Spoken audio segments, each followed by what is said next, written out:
Welcome back, dear students. In last class we discussed about standard Proctor test or light compaction, and now we are going to study about heavy compaction. Okay, heavy compaction. In last class you already know how mold looks like and how hammer looks like. The same thing I considered here. The mold is also same 1000 centimeter cube mold you are going to use, or 2250 centimeter cube mold you are going to use. Any one of these two, that criteria again I will explain in the later slides. Okay, and the hammer here, instead of 2.6 kg hammer, 2.5 kg hammer, here we are using a 4.5 kg hammer, because this modified Proctor test is also called as heavy compaction. Heavy means something it should be heavy, no?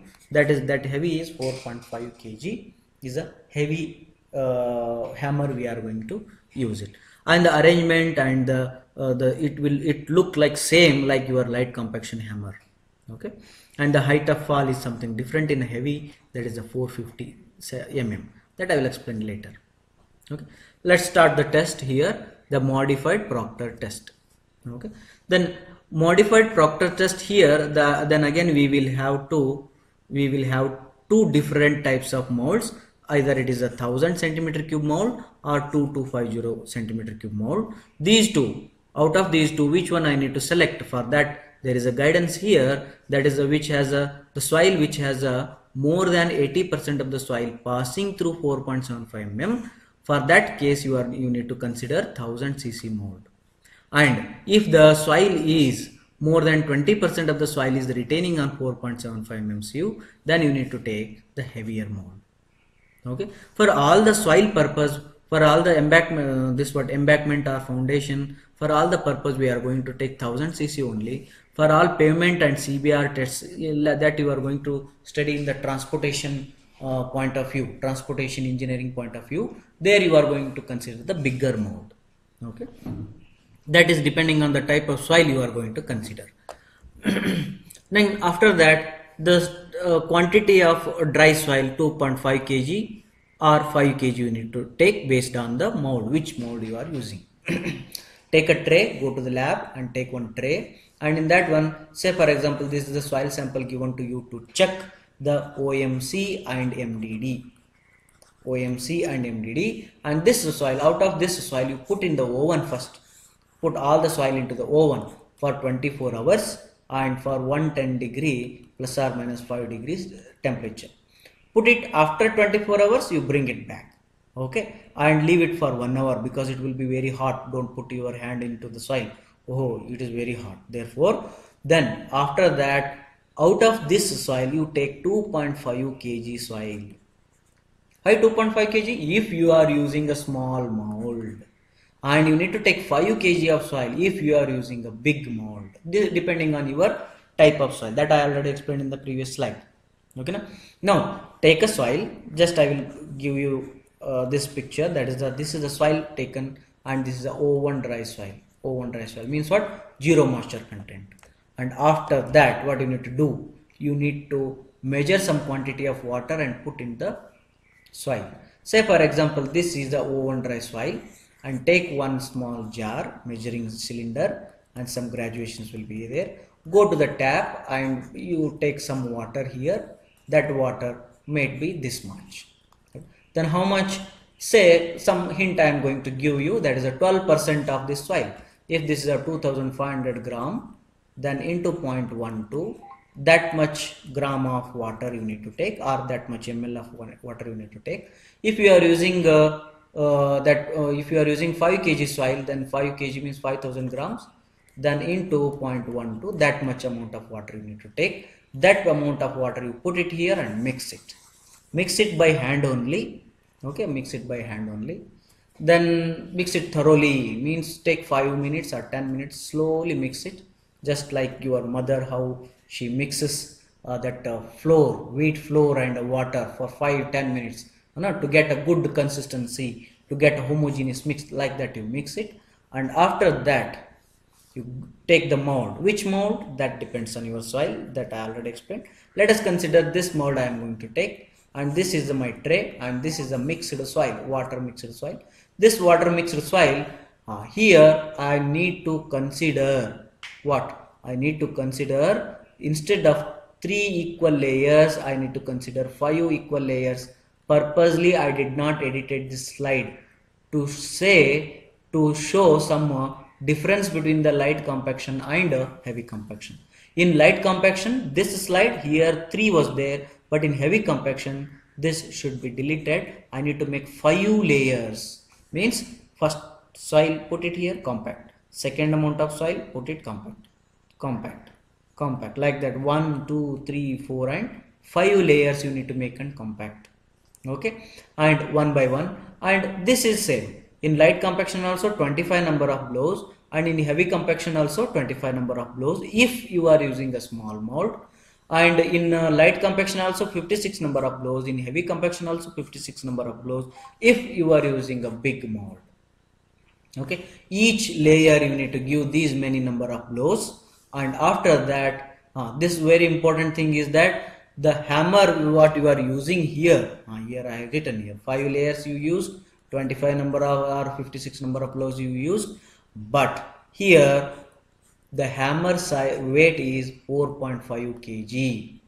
The in light compaction that was 2.6 kg, but here 4.5 kg. Heavy, no, therefore this is a heavy compaction. And the drop means if this is a soil layer, you need to drop that hammer from this distance. What that distance? That is a 450 mm. From 450 mm that hammer should fall on the soil so that there will be compaction. Okay, like that you need to play on the soil. This is for one test. You took a soil, for that 12% water you added and you done all these procedure. Then after that you repeat the test for repeat the test for 16%, 20%, 24%, like that. Go on. Okay, go on doing the test until what? That I will explain later. Okay, just go on doing the test, and after that each and every test, after every compaction, what you need to do? You need to bring that soil and measure it. Measure means get the mass of the soil. Get the mass of the soil. The mass of the soil, whatever you get, that we will call it as a yum soil. And you know the volume of the soil. What's the volume of the soil? Volume of the soil means volume of the mold. The mold volume you already know. The diameter is known to you and the height is known to you. By using pi by 4d square h, then you will get a volume of this mold. Therefore mass is known means volume is known means you will get the density. This density is a bulk density. Why? Because in this soil some water is also there. Therefore this is a bulk density. You got the bulk density, then you know the water content. See, bulk density you got, you know the water content. Therefore you can get the dry density. How you get the dry density? Bulk density divided by 1 plus W. W you know, therefore you got a dry density. For a particular water content, 12% water content, dry density you got. For 16% water content, dry density. 20% water content, dry density. Like that, you put a table here. Take one graph, one table here, tabular column. That is a water content you write, and here dry density you write. Get the table. Number of water content for that corresponding dry density. Then after that, put the graph on the normal graph. Take a moisture content in x-axis as a percentage, and dry density either it is in kilonewton per meter cube or gram per centimeter cube, whichever you are familiar with, that you consider, and draw the compaction curve. And obviously this compaction curve will come like this, peak at one point and after that increase and decrease in other sides. Okay, then the peak point you just see, that density is called as a maximum dry density, and this density is called as this moisture content corresponding to maximum dry density is called as optimum moisture content. That's called as optimum moisture content. Now see here, in the first you can list one homework I will give you. That is, homework is what is the difference between light compaction and heavy compaction. List them. Okay, this is one homework. And if you put both, if you take a soil and do the light compaction on this soil, on the particular soil you do again the heavy compaction.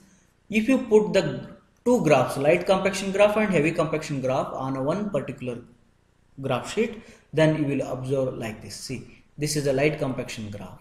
and this you will observe the heavy compaction graph.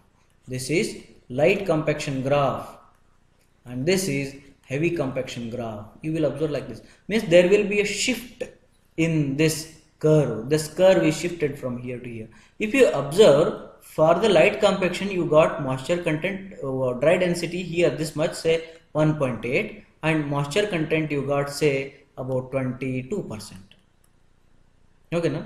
Then for the same soil, if you do the heavy compaction, you will get what? Here the moisture, that density you may get about 1.9, but the moisture content, corresponding moisture content, you may get 18%. See, what is the conclusion here? For adding a small amount of water, you are getting a very big amount of density that you are going to achieve in the heavy compaction. Then what happened in heavy compaction? In heavy compaction, you increased the effort, the compacting effort, because you used the heavy compaction, heavy hammer, 4.5 kg hammer, and that hammer was dropped from the highest distance, 450 mm distance you dropped that hammer, and you used 5 layers for every mold. Therefore, this heavy that compaction you used. Therefore, for a minimum, for a small amount of water, OMC, you are getting a big amount of density that you are going to achieve in this class. Thank you very much. Now you got heavy compaction and light compaction. Next we will go and study some other parameters. Thank you very much.